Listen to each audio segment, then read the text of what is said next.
Today's webinar is designed to provide an introduction to demonstration jumps, what they are, what it takes to qualify, and what you should realistically expect when getting started.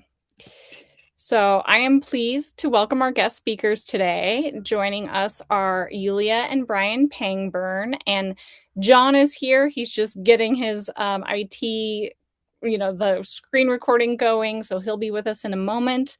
But they're all three members from the professional skydiving demonstration team Fastrax. They all have extensive experience performing jumps at public events, sporting venues, and community celebrations. So, hi, welcome. Thank you for joining us. And Hello. hi. So, while we wait for John to get linked in, Yulia, can you tell us a little bit about yourself, your background, and your experience with skydiving?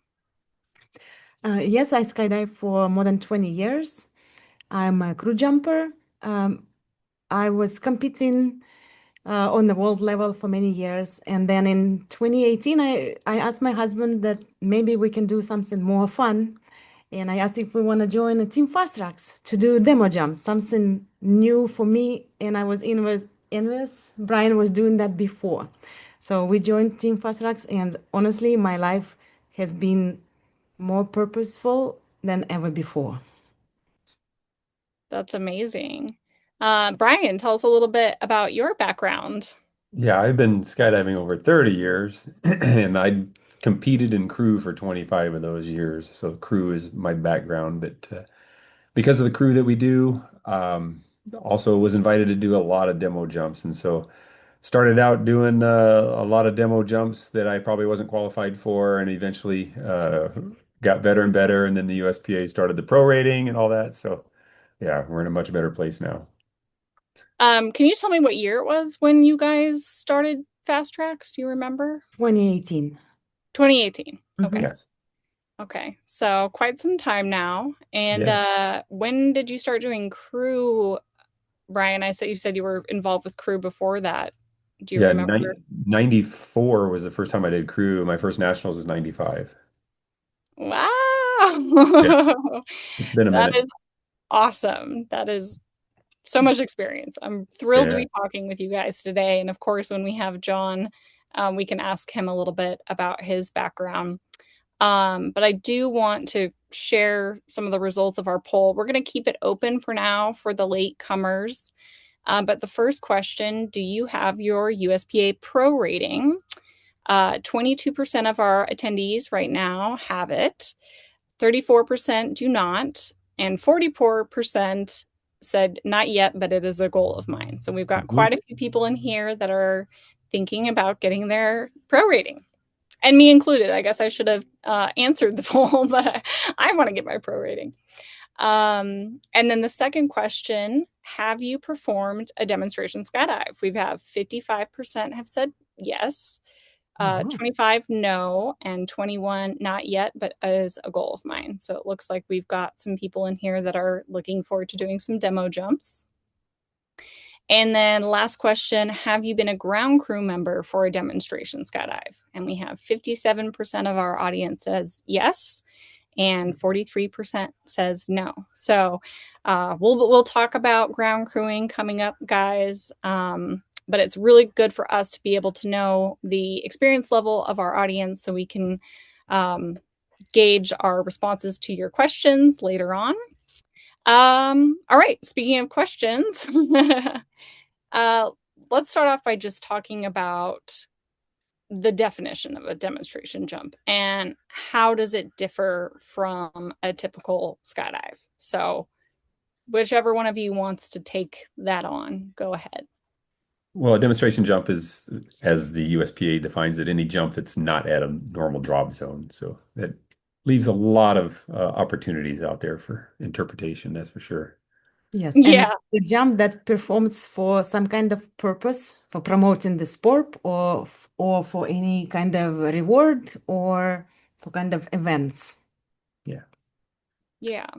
And thinking of that, I mean, a lot of us in this webinar are probably certainly just fun jumpers and we skydive just for our own pleasure and enjoyment. But demonstration jumps have a little bit more of a higher level of responsibility than just jumping for yourself. For sure. And Yeah. liability. And liability. Yeah. Yes. Yes, we're actually jumping for our spectators, Yeah. not for ourselves. Yeah. Yes. That's really important to think about, that there's sometimes hundreds or even thousands of people who are now part of your skydive. Mhm. Yeah. Yes, Okay. and it's very loud in stadiums too. Yeah, I can imagine. And that can be probably a little bit distracting. How do you deal with It's that exciting. You have to level? do your job Yeah. anyway. Yeah. And and thinking about, I think one of you said representing the sport to the public, a demonstration jump might be someone's first exposure to skydiving. Hmm. Yes. Absolutely. Yes. And so that kind of carries a little bit more weight because you're showing them what can go right and also what can go wrong. Yes, for sure. Yeah. Yeah. Yeah. All right. So now that we've kind of talked about what makes a demonstration jump different from a typical skydive, can you tell us why that you think that demo jumps are important to our sport? Oh, like you said, it showcases, what we can do, and it definitely, when it's done right, it gives interest in people. I can't count on my hands how many times people came and saw. I saw you guys do a demonstration jump into our stadium, and it just made me want to come here and do a tandem jump. Just want to try it. So it's Yes. definitely good for our sport. We also interact a lot with the spectators after the jump, and that's where we can talk more about skydiving overall and where you can do it and how safe it is and answer every question. Yeah, I'm sure that is very fulfilling for you guys to be able to share your passion with people who just saw probably the coolest demonstration jump and being able to, meet them face to face and talk about your passion with them. That must be so rewarding.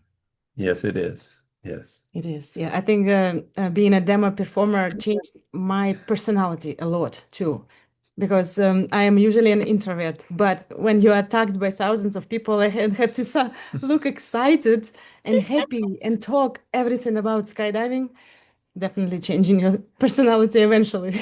Yeah, for sure. I didn't even think about that, but yeah, I mean, if you're in a situation where you're actually talking to the spectators after a jump, that you kind of have to just, if you're a shy person, you might just have to suck it up. But luckily, you're talking about something that's you're passionate about, which is skydiving, and I think all of us could Yes, just talk yes. forever First, you kind of suck it about up at the beginning, but then it. you become also excited and just go with it. First, you treat it as a work, and then you become as excited and happy to interact with people. Yes, yes, I bet that's just so invigorating. Um, okay, so we talked about kind of in promoting skydiving. I mean, you're kind of like a little bit of a commercial for skydiving. And you're also upholding a professional image of safety and discipline and inspiring future skydivers. Um, do you feel um, that you're in a way supporting? I'm sure that there's events that are for a cause. Um, do you feel like demonstration jumps in a way are kind of help support whatever cause that you're jumping into? And do you have any memorable things like that that you can talk about? Oh, yes. Can't even can't even count how many memorable, yeah. But it definitely helps their cause, which, we have our regulars that invite us back time after time and again and do that. But Yeah. We also, our team supports veterans a lot, and our team is like half of our teammates are veterans. So we jump with like honor and remember flag that is like a very, how to say, emotional when you fly it. And then when you land, especially at the events where the veterans, their families, and or people lose their loved ones, and then they get to sign the flag after it's been flown, take photos and video with it, and then those names on the flag fly forever in the sky with us. Yeah, Oh and my God. all those families know about it. Yeah, it's very emotional. That is amazing. I had no idea. I did see, because I was going through the Fastrax Facebook page, and I did see a lot of times your team members, you're standing in front of the aircraft getting ready to go on the demonstration jump, and you're holding a picture. Is Yeah. that so? We Is that like a fallen member of our Yes, it's a military group? fallen military member, yes, that died on that day that we performed the demo. And we often pick the fallen member people that were from the area where we jump. So very often we find like their friends or families, people will stop us and say, I knew that person. And they would say, thank you for jumping with that person. Yeah, we had some very interesting interactions by like getting to know family members, like absolutely unexpectedly. Oh, that is so cool. Man, I mean, that's a lot of stuff I didn't even think about. Um, but it makes me want to do it even more. Um, okay, so we all kind of have the warm and fuzzies now about demonstration jumps. Let's get into some of the nuts and bolts of demonstration skydiving. So from what we've discussed already, we kind of already know that demonstration jumps take a specific skill set that goes above and beyond your typical canopy flying experience. Can you tell me a little bit about the specific requirements for skydivers who perform demonstration jumps? Well, you have to earn your pro rating. And the hardest part most people have difficulty with is getting the 10 jumps on that canopy size in the pro box. That's normal, the hardest part. Our team also stresses all the other stuff that comes along with it, with the paperwork and the safety aspect and knowing how to work the crowd to keep everybody safe and all that. So our pet peeve is not to just get a pro rating, but to be proficient at being a pro and being able to represent our sport in a safe way. Yeah, there is also a bunch of equipment that we strap on ourselves when we jump. So people have to learn also to have additional equipment on your body that you have to perform well during the jump. So it adds extra levels. So definitely when you get in just first 10 prorated jumps to and you have to do like a smoke jump, it's only the beginning. You don't know what else is gonna be strapped on your body and where else you have to fly and land. Yeah. And the currency requirements are stringent, which is a great thing. Having to do 5 jumps on that canopy within the last 60 days. So because our team, we have several different sets of gear, different sizes for different reasons, a big flag, or maybe we're doing crew or something that we have to keep current on 2 or 3 different types of canopies to do all these demonstration jumps. So it's another big requirement. Yeah, that's a lot. I didn't think about the currency requirements, but doing a jump relatively recently all the time on the canopy size that you're going to be using must be really important. It's super important. Yeah, the last thing you want to do is, oh, I haven't jumped that in a year or two, but heck, let's go into a stadium. Let's go do it. Yeah, that's not the smartest thing to do. That's for sure. Yeah. So we talked about the pro rating and the currency expectations. And Yulia, you kind of mentioned that there's a lot of random things that you could be skydiving with, the smoke or flags or streamers, that sort of thing. Um, so I mean, I know it's hard to just go find a flag and say, I'm gonna go skydive with this flag. Um, so can you talk a little bit about mentorship within the pro rating or demonstration community, or maybe even potentially some courses that you guys are aware of that people might look into? Well, Fastrax does offer a pro rating course for you to get prorated, so that isn't always an option.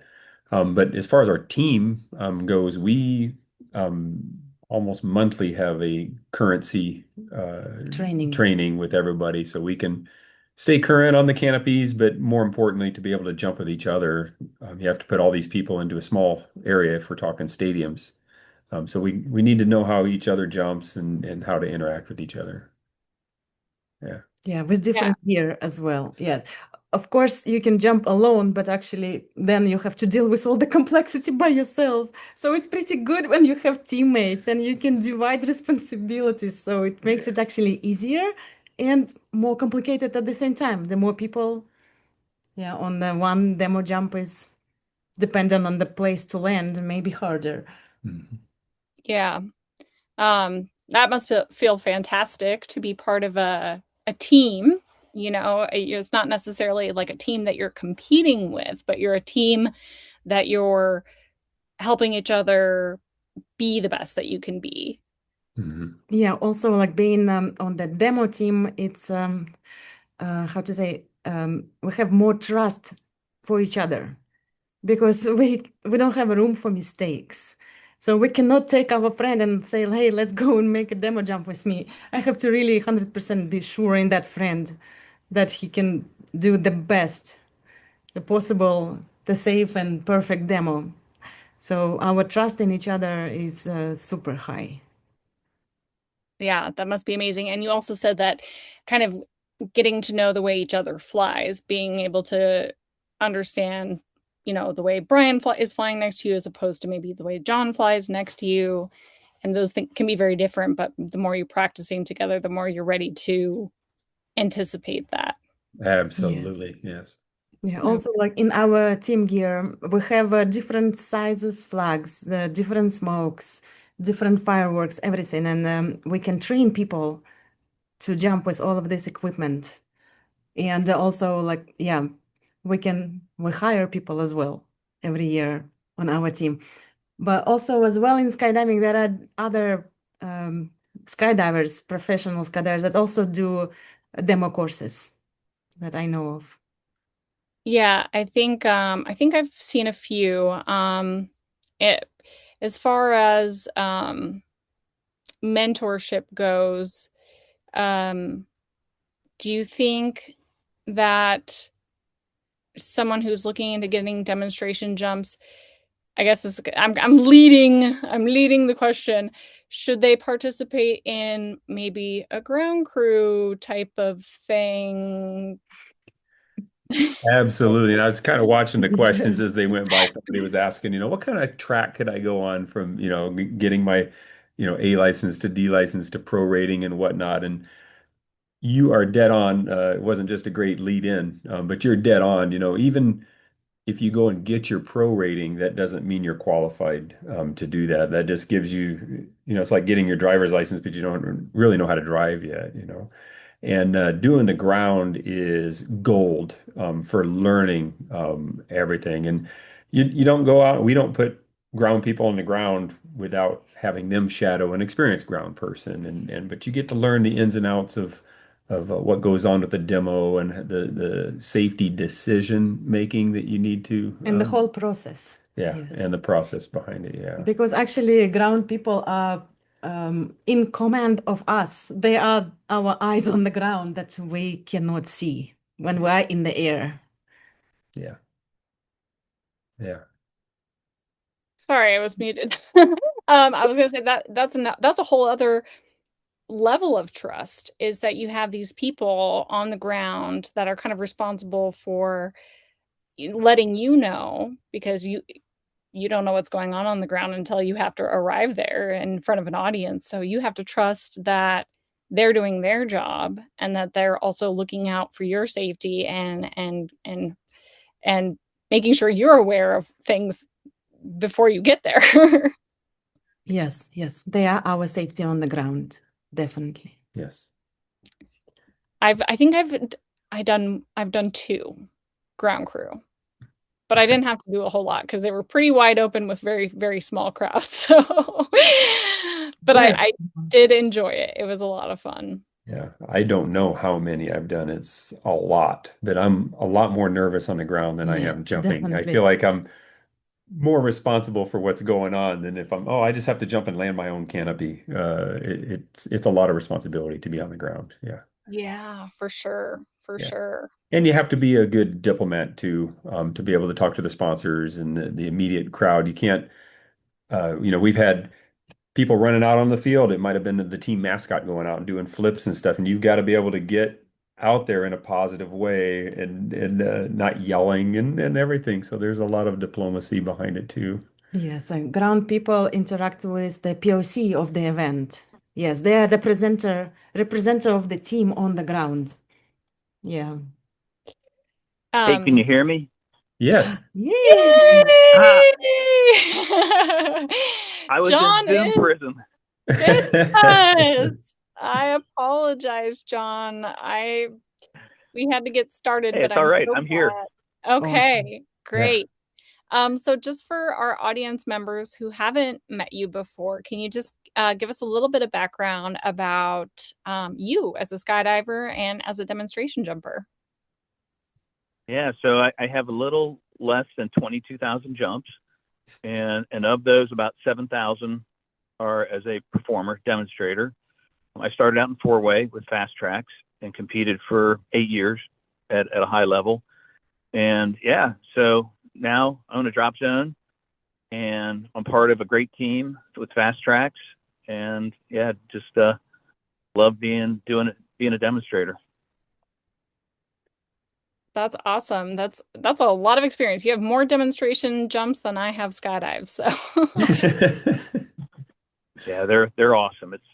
To me it's the greatest discipline in skydiving is being a performer, a prorated skydiver. yeah. What made you get interested in starting to do demonstration jumping? Did you have an inspiring, one that you saw Well, or I'll give you the quick short story. I We were doing competitive four way and we're sponsored by my company selection.com, and I was looking for an opportunity to promote selection.com, and I contacted the France family with NASCAR, and I told them that we were interested in performing at all their tracks, and I was going to pay them to perform, and then they said, well, how much do you charge? And that was in 2002, and I said, oh, they're going to pay me. This is a business. And we just kind of grew from there. So we did 24 tracks our first year, and it just grew into where we're doing 250, and our best year we did 400 performances in a year. So oh yeah, my gosh. Wow. kind of crazy. That is kind of crazy. I mean, when you said you were going to pay them, I can think of a lot of skydivers, if given the opportunity, is they, there are certain demo jumps that are just really cool. And it's like, yeah, I'd pay to go do that. You don't have to pay me. I'll do it for free. I'll buy my own tour Yep, it's ticket. so it turned into a great business, and but really the number one reason that I got involved with it was I was looking for a team, and I'm a pack person, and I need to be around similar people who are committed to winning, or committed to doing their best at a high level, and I thrive on that. And so this team that we put together is a very high level performing team, and it brings life into my life doing it with these people. That's awesome. Gosh, you guys are giving me all the warm and fuzzies. I didn't know I was gonna be so drawn to the human element of demonstration teams. Um, Well, it okay, is. so I mean, it truly is. It's all about human element, being a performer. We don't call ourselves demonstrators. We're performers. Everywhere we go, we perform. And so we perform for our sport. We're not giving a demo to anybody because we're not teaching them. So we have to give them our best, and your best is with the people that you surround yourself with. We're ambassadors, right? yes. Yes, we were talking about that a little bit before you logged on, is that you're you might be someone's first experience or exposure to skydiving in general. They might not have even thought about skydiving, and then they see it right in front of them, and you're the first person they see ever do it. Mhm. Absolutely. Yeah, that's so cool. And then, John, I just want to give you some time to answer some of the questions that I asked Yulia and Brian. Um, we were talking about kind of skill sets that someone might want to have prior to entering the world of, now I'm just want to call it performance jumping. Um, what kind of skill sets do you think are valuable for someone who wants to get into it? And yeah, just take it away. I think fear is an important one. If you don't have a little fear, you will develop a sense of overconfidence, and that's where you put yourself in a position to where you can't get out of. Um, I think humility is another, and these are personality skill sets. Being a performer is more than just jumping. If you don't have the right personality, sometimes you're just going to get out of the plane because you think you can do it, and you have to have humility.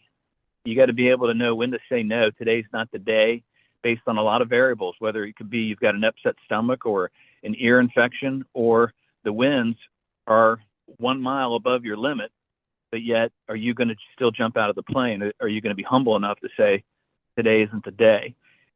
Skill sets are easy to get. You can train and develop the skills to land in a 30-meter circle every time. But it changes when there's 100,000 people in the stadium. You've got thermals. You've got a little bit of a downdraft coming in. Um, so if you don't respect the environment and have a little bit of fear, you're going to get in trouble. It's a good one. Mhm. Those are really, really good points, John. I think something that echoes in my mind a lot, the more experience I get with skydiving, is complacency kills. It's not the mistake that you make, it's the fact that you were kind of relaxed and you weren't scared enough before you made the mistake. Um, so having that humbleness and that little bit of fear is what's going to keep us all going. Yes. Absolutely. I agree completely with that. And then, respecting your teammates. And our team, we know each other. We know what the skill level is. We rank each other. Our team has what we call red, white, and blue levels. And so at the red level, our teammates are capable of going into just about any environment. And the white level, they're not quite ready for that environment, but we know what we need to work on. And then the blue level are pretty much open field performances. And so we know when a person is ready because they make so many training jumps. And then we invite them into a stadium that maybe it's right on the edge of being a red team member, but it's not quite there yet because it's open on both ends, but yet really high. And so we want to make sure that respect for the environment is learned. And you said something that I've heard from a lot of new performers. I would pay to jump at NASCAR. I would love to jump at the Super Bowl. I would love to jump at this bowl game. The reality is, start with a local high school and become very good at understanding and reading, those environments before you go to the next level. And that's kind of how we do things on our team. That's amazing. I mean, it just goes to show how you have achieved such a successful and well-respected demonstration team is because this is the way you do things. So that's really commendable. Well, there's a lot more than that behind the scenes. One of the things that attracted Yeah. me to Fastrax was there is a written procedure for everything. There's a written procedure on how to rig smoke. There's a written procedure on how to get into a stadium. There's a written procedure on when to call the winds quits. And there are so many written procedures for us to follow that it helps keep us from being complacent to where it's like, okay, what does it say? Are we allowed to do this? And the answer is no. Okay, then we tell the PLC, no, we're not jumping. And so that's another behind the scenes thing that Fastrax offers that I've never seen on other teams is we have the written procedures and protocols. It's super nice. And stick to them. We don't deviate. This is Don't what it toughen. is. And Yeah, where there's no compromise to it. I've sat in planes with Brian and Yuli and my teammates, and an example, a Longhorns game, and the wind is at our limit, but it's below our limit, but it's coming over the press box, and we look at each other and we all know that's where the downdrafts occur, and we're all okay with no, we're not getting out of the plane, and we have thousands and thousands and thousands of jumps, but we're not getting out of the plane, even though the winds are below the wind limit.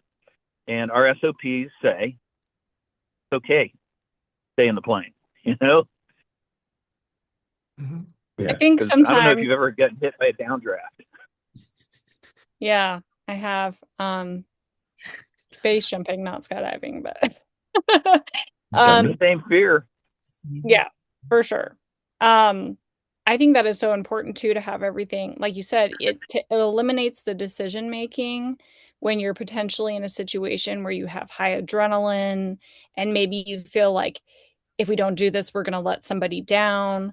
But if you have that guideline that says we've already made the decision before the adrenaline started, before the fans started arriving, that we know what is safe to perform and what's not safe to perform. That is so cool. Yeah. I feel like we need It's every critical. skydiver to do that about just regular jumping. You know, peer pressure is deadly. And thinking that I want to get one more jump in is deadly. It's on that day, we're there for one reason. We're there to perform. And if we get hurt or we land out or we land in the stands or whatever the case may be, because we knew we shouldn't have got out of the plane, shame on us.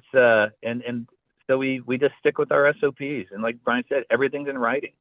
And we learn from things and we adjust our SOPs based on certain things. But you need to respect them. You know, when you get in the sport of performing, getting a pro rating shouldn't be easy. And we've modified it now to where it's not so easy because you got to get the videos and you've got to show it. Where it used to be, I'd seen people pencil whip a pro rating, and then all of a sudden they decide they're going to go jump into a stadium because somebody called their drop zone and said, "Hey, can you have people that do this?" And they, "Oh yeah, we got them." But the reality is they weren't ready. And it doesn't mean that they can't be ready one day, but there are steps and processes that you really need to go through to be a world-class performer before you go into some of these environments. An example, I'm just talking a little bit here. Levi Stadium, very complex. Most people don't know it, but you have to study the stadiums because this one's designed to have downdrafts on the 50-yard line so that the wind is behind the field goal kicker, regardless of the direction of the winds. It actually directs the winds in the stadium. And if you aren't aware of those things, you're going to go right through the 50 and hit a serious downdraft that changes the wind directions. And so we do stadium training. And we're very fortunate with the University of Cincinnati. They allow us to jump in the stadium during the summer when there's no football season.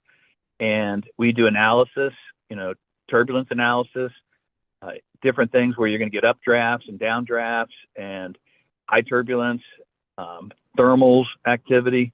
And so we train every summer before our major football season starts to make sure everybody is up to speed and current before we do football season. Mm-hmm. That's an amazing amount of preparation. And I also have to apologize to everybody because everybody's muted, so we don't hear their dogs barking. And then, of course, my dog decides to bark during the webinar. So I relocated away from the dog. I apologize, everyone. He's very cute, but very loud. Okay. All right. Now I kind of want to move into, because we've talked about the jumping itself and the skills required to do a demonstration jump, but there are some kind of the planning and organization of a demonstration jump. I know there's sometimes paperwork and that sort of thing. So can you guys speak a little bit about the pre-jump preparation? What does all that entail? For us, it starts, especially on an unfamiliar one, it starts on a site survey. Also Can it the even be done? preparation. The preparation. We have our team manager that actually does a lot of preparation, all the paperwork for us before even we go for the demo jump, before we even travel to the site. But even before that, we have to know if we can land in a certain area where they have requested us to do demos. Hey, can you come and do this at a school or whatever? And we go and we look and we're like, no, we can't do it there. And so we've actually had to move the demo sites and saying, well, we can do it across the street. There's a big golf course across the street and we could land over there. Would that be acceptable? Can you get permission, to do that? So site survey is important. Paperwork's certainly important with the FAA getting the permissions. Even more important that it doesn't really mention in the BSRs there is talking to the air traffic people. We call the air traffic people before every jump and say, hey, we're going to be jumping here. Anything going on in the area? Probably 20% of the time, 30% of the time, because we're jumping into metropolitan areas that there's always issues that we need to talk about. Yeah, the winds are predicted. We're going to have airplanes coming right over the landing area, and so there's a lot behind the scenes that goes on before you ever get into that. Yeah. Yeah, and we put a pretty comprehensive jumper packet together that has overheads. It has the different GPS waypoints for our pilots from different VORs so that they don't get lost if it's a night jump, because we don't always have our team pilots, flying for us. So we have to contract some local aircraft for certain things. And then we take this paperwork and we send it to the pilot before he even, the day before, so he can study what our plans are and understand where our mindset is and what we're looking for a jump run as far as altitudes and exit speeds. So and then we sit down with them before the jump and really walk through what the expectations are, because we've got a 2-minute loop. When he makes his turn, we want it to be every 2 minutes so that we get a 2-minute call. Then we know he knows exactly, so that we're within 5 seconds. And our goal is always plus or minus 5 seconds on our exit times. And by providing the pilot the proper paperwork and training him, not in the air, but actually in the air, because he's training on every turn to make sure that he's on time. Yes. Also, when we go to the demo, we always do a site survey. So we meet the POC or the organizers, and we're there with our ground people. So everything gets discussed before we leave the area, and we leave our ground people there on the site, and then we head to the airport to get ready ourselves. And then we just communicate by our phones and by radios. Yeah, but I think Yeah, that's very important, being able to see where you're about to land and walking it and knowing what it looks like before you are doing it in front of a bunch of people. Yes. Yeah, and with that, a lot of times your point of contact is on the field with you or at the environment that you're jumping at. And it's very important that only one person is talking at a time, because if every teammate is talking and this may be their first show in this type of environment and they're excited and they go, yeah, look at that. That looks dangerous over there. That tree, we want to avoid that. And let one person do the communicating, because it can overwhelm a point of contact to where their sense of confidence can be deteriorated pretty fast if there's too many people talking and what they're saying is not professional in nature. Yes, when our team does demos, we have like a structure. Whoever does the demo, we have a team leader, and the rest of the team is members of that jump. So the team lead is required to do all the communication and everything, and making the hardest decisions sometimes when some hard decisions need to be made. Yeah, definitely. Okay, I want to kind of get to the next subject, what I think some people alluded it to in the chat is, I think we've all probably seen some viral video or another of a demonstration that went wrong. So I kind of want to talk to you guys about mistakes that you've seen demonstration jumpers make. and how that mistake could have potentially been avoided. And I think you probably each have an example of your own, so we'll just go through one by one, and you guys can tell us something that stands out that you've seen before, and what you think could have avoided it.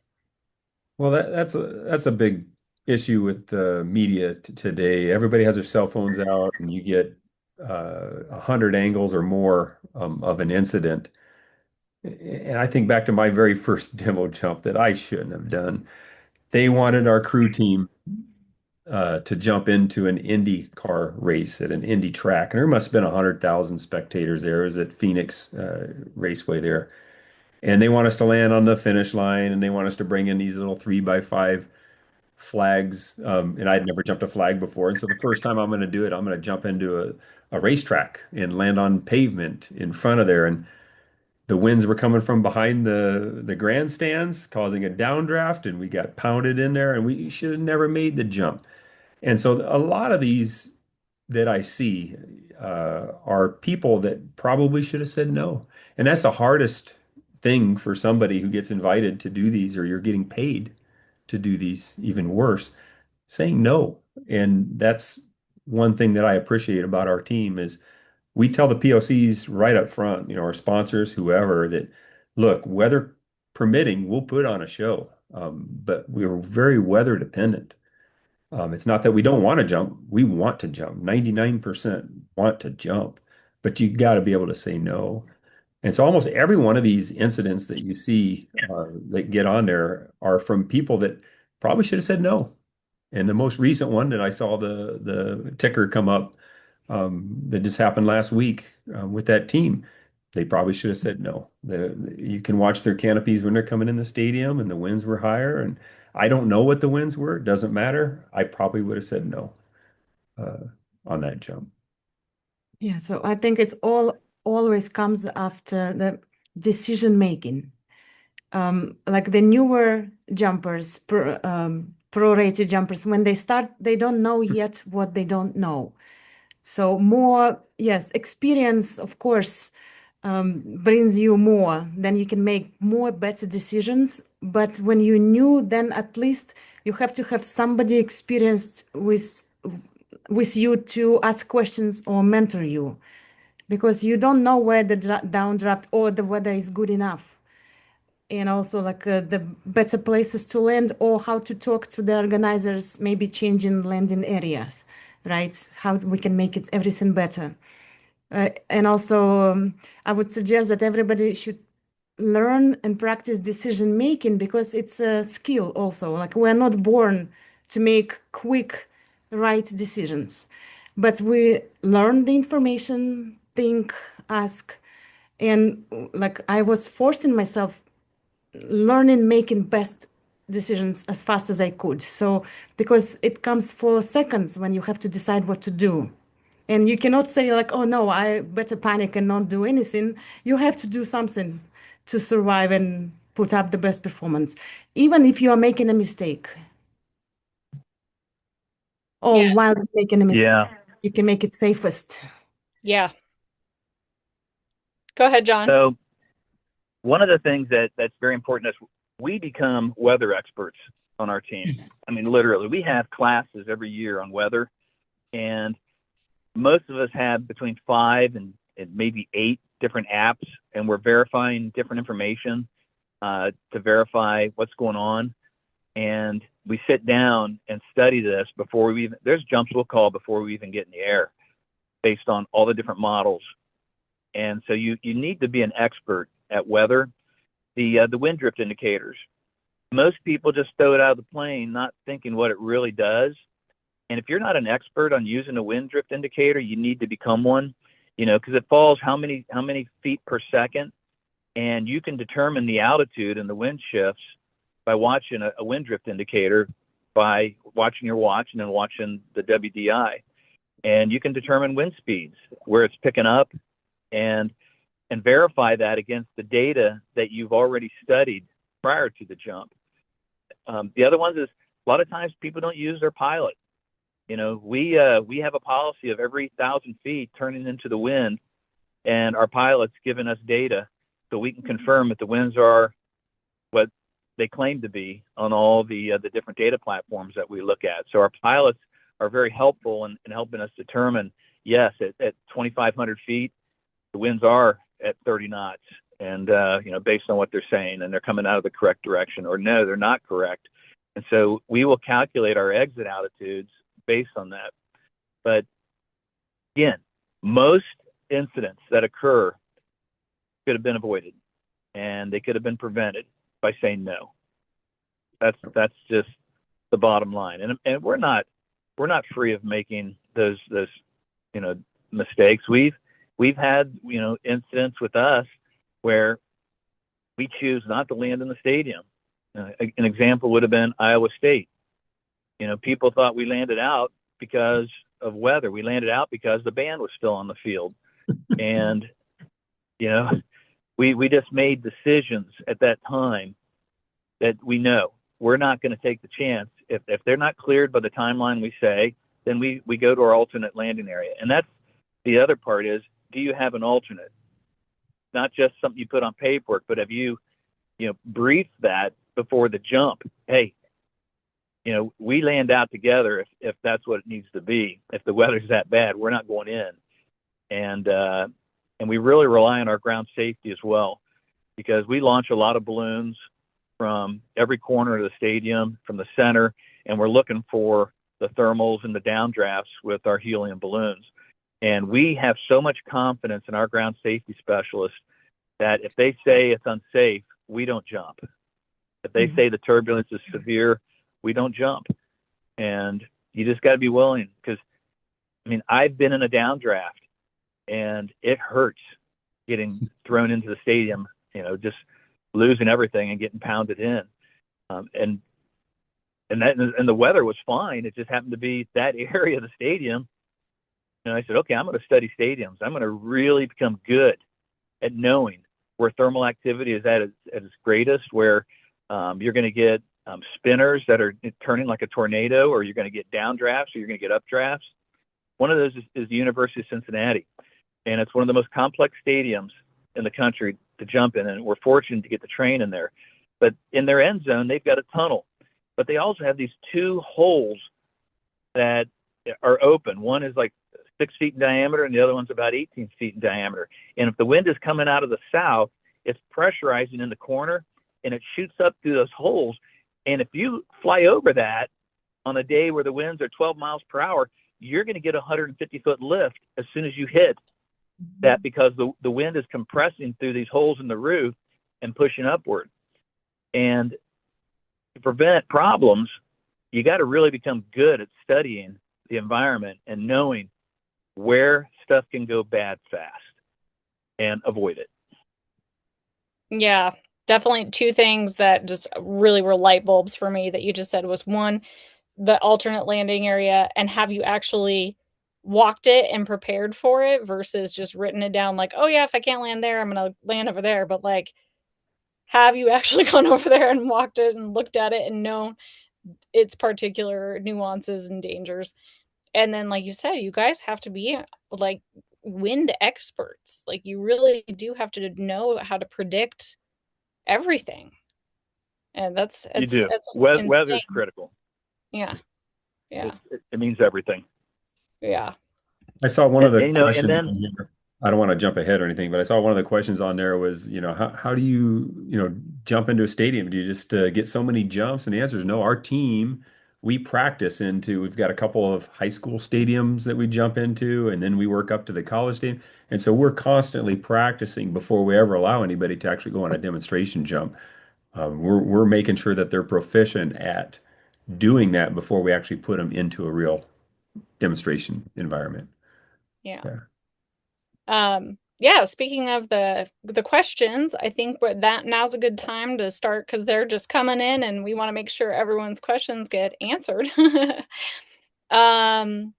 So first is, what is the average cost for a demonstration jump for the event host? Now, I think this might be kind of a hard one to answer because you've done so many different types, but if you were to give kind of maybe the simplest to the most expensive, what does that look like? There are so many variables. Yeah, go ahead, Yeah. John. Let's say I would say the simplest at $4,000, the most complex $35,000.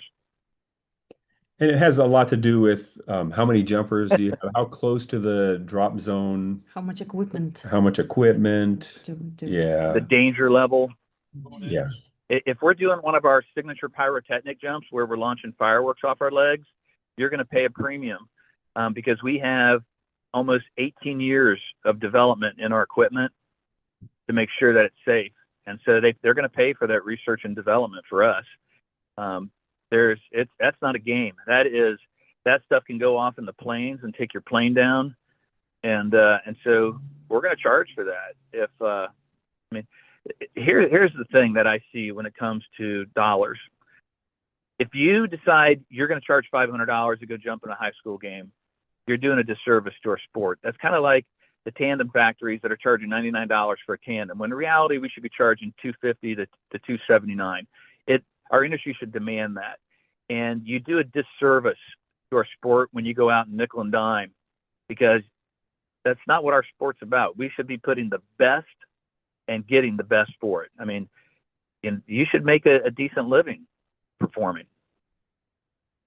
And it's not about the money as much as it is about the professionalism. I can't tell you how many times we've gone True. into demos and they said, "Boy, we're so glad to have you guys here. The last time one guy landed in a tree, the other guy landed in the crowd, and we just need somebody that's professional and knows what they're doing." Yeah, you kind of get what Yeah. you're paid for. Yeah. Well, and with that, like Brian said, it's not about the money because most of what we make goes back into all the training because the team members make 100, 200 training jumps a year just to stay proficient. We are so dialed in on proficiency and USA, proficiency requirements that we will not deviate. If you are not within the timelines of on that particular canopy, you don't jump. And then our standards go even above that. So we still have to, cover all the costs of the training. And then most of what we make goes back into our Warrior Weekend to Remember, where we bring in combat injured warriors. So, the prices are, you just got to be careful. Don't go underselling yourself. If you're going to go out there and start marketing yourself as a professional performer. That's a really good point, John. A second question from the chat is, do all demo jumps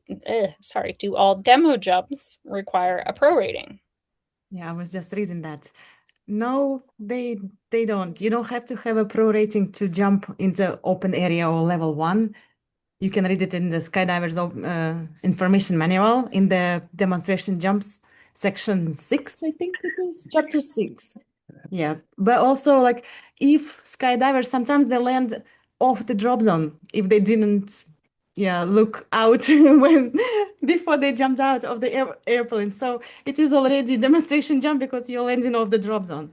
So you just have to make the safest decision. You still have to build your landing pattern, know the winds if you're landing off the airport.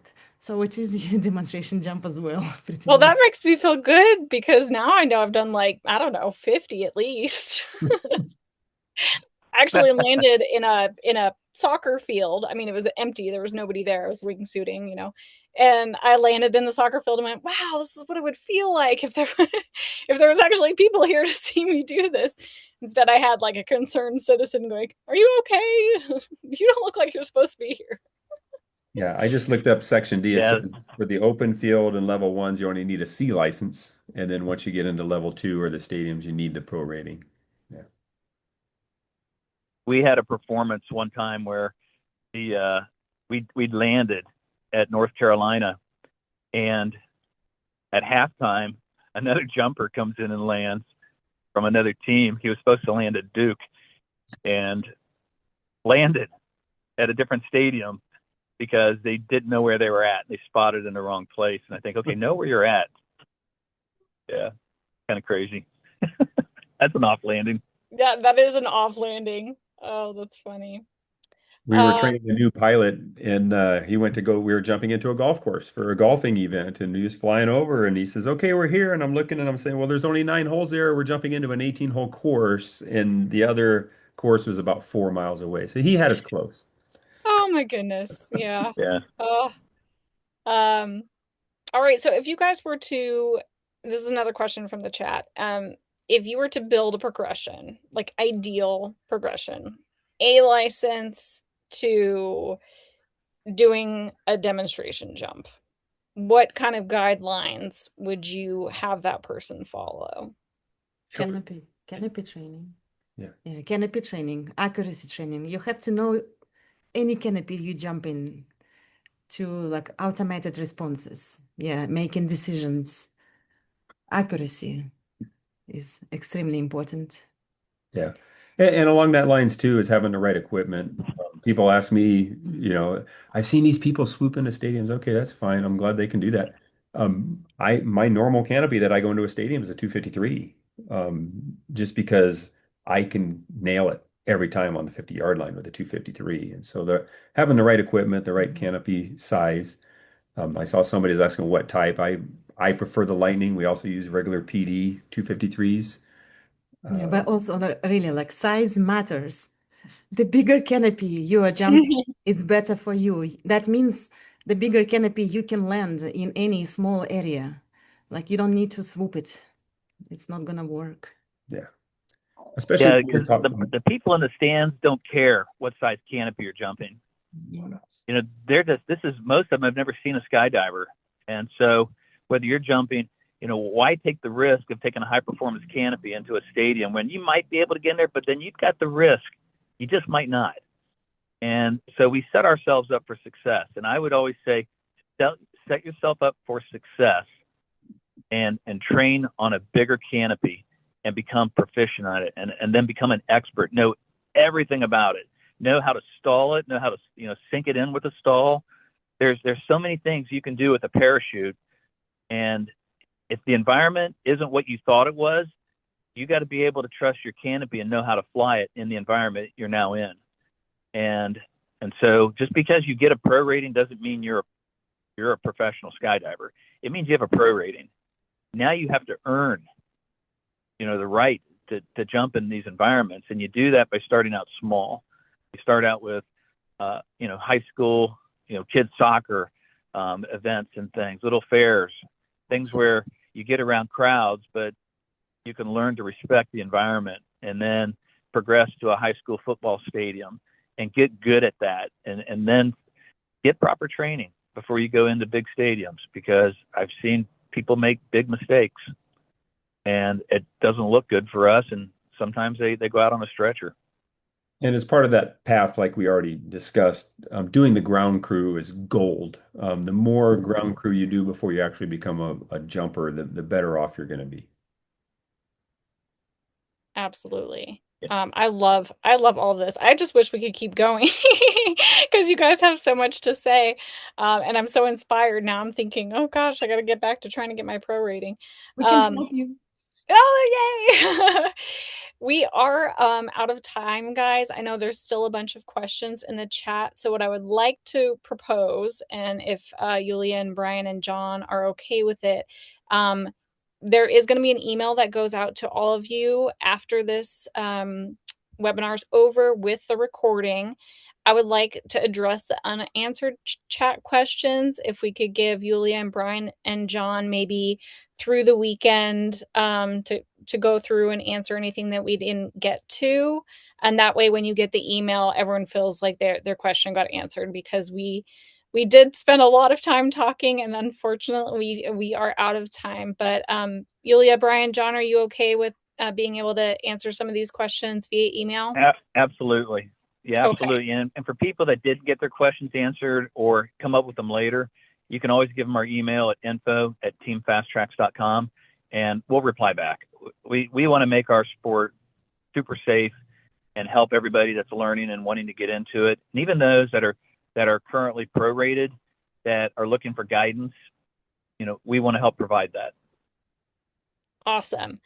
We have a lot of people in the chat. John, I don't know if you can read it, but just giving thanks. And it seems like everyone really enjoyed this. And again, thank you so much for giving us your time. I know it's a Thursday night and you guys have other things to be doing, so I'm going to let you go, but Thank you, Hey, everyone, stay for safe. joining us. And look out for the email probably next week sometime. We'll give these guys some time to Great. enjoy their weekend. Great. Thank you Make so good much. decisions, everybody. Yes. All right. Have a Hey, good night, everyone. night. See ya.